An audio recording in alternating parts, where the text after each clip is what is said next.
Matt, how's it looking out there as you're tracking what's happening in our area? On this Wednesday afternoon, we made it to the middle of the week. Yeah, we did. It's looking pretty good. To answer your question, I mean, temperatures in the 80s. We got some showers.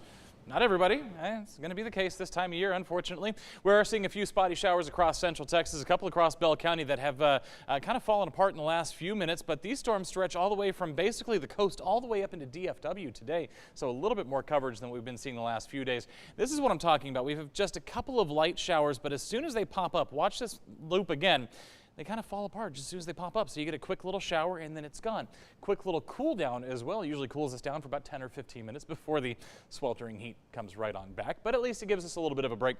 Bigger break over by I-45. We're seeing a little bit more widespread coverage of the showers, especially from Centerville down towards Madisonville and then back towards Robertson County as well. So dealing with a little bit more rain again on the eastern half of the viewing area and really seeing this rain, like I said, all the way up into the DFW Metroplex as well. So better coverage today. And we're going to talk about why we're seeing better coverage today than we've seen in the past few days. So we've talked about this. The high pressure ridge that we usually talk about this time of the year that's usually centered right over the heart of Texas is actually centered over parts of the East Coast. And because of that, it's kind of keeping us out of that really just hot and dry mode that we get into during the summer.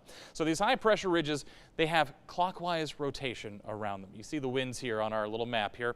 Again, with it centered over to the east, we're kind of on the back side of this. So again, that flow coming right off the Gulf, a little bit more of a humid flow. For today, again, we've been seeing the showers. This pattern has been in place for a few days. For today, a little bit better coverage because we had a little disturbance down in the tropics. Not a tropical storm. We're not there yet. Don't get ahead of me. But again, a little disturbance down in the Gulf that kind of moved on shore. Again, with this clockwise flow, you can see this high pressure basically pushed this right into our area, and that increased those chances for rain out there across the area today. So for us, it's good news. For the eastern half of the United States, not great news because this has been leading to above average and in some cases record-breaking heat for parts of the eastern United States and the eastern seaboard.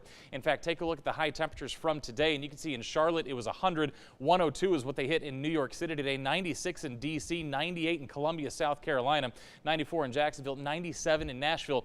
These are hotter temperatures than we've seen in Texas at this point, at least our part of Texas, right? So West Texas is a little bit different. But in Central Texas, we haven't seen these numbers yet, but they're seeing them along the East Coast because of this ridge of high pressure. We're going to keep watching it because it's going to start making its way back towards Texas over the next several days. We'll keep an eye on that, but for at least now, we'll enjoy some of these benefits here. 82 right now in Centerville, 81 in Hearn, 81 the same there in College Station. Heat index values, yeah, again, still close to 100 for most of us, but you can see where the storms have come through. Those heat index values a little bit closer to about 90 degrees.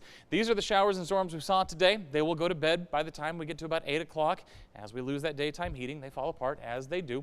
For tomorrow, we'll have one more shot, but you'll notice it doesn't quite make it as far north as it did today. Maybe a little bit less coverage for your Thursday. And then as we head into Friday, we're really going to start seeing that coverage come down. I don't have a whole lot of rain in the forecast Friday through the weekend, so enjoy it today, enjoy it tomorrow while it lasts. Because after that, we're going to put the rain chances to bed. We might bring some rain chances back into the forecast by the middle of next week, but they're not great chances. You see only about 10% there for Wednesday. The story from here moving forward is that the temperatures are going to start stair-stepping their way back up into those middle 90s by the weekend, and then we could be getting close to 100 by the middle of next week. And if you'll remember, getting close to the 4th of July, could be a hot one for those fireworks. We'll keep an eye on it. Remember to keep an eye on it yourself on your own time. You can download our 6 Plus app. It's free. It's on your smart TV.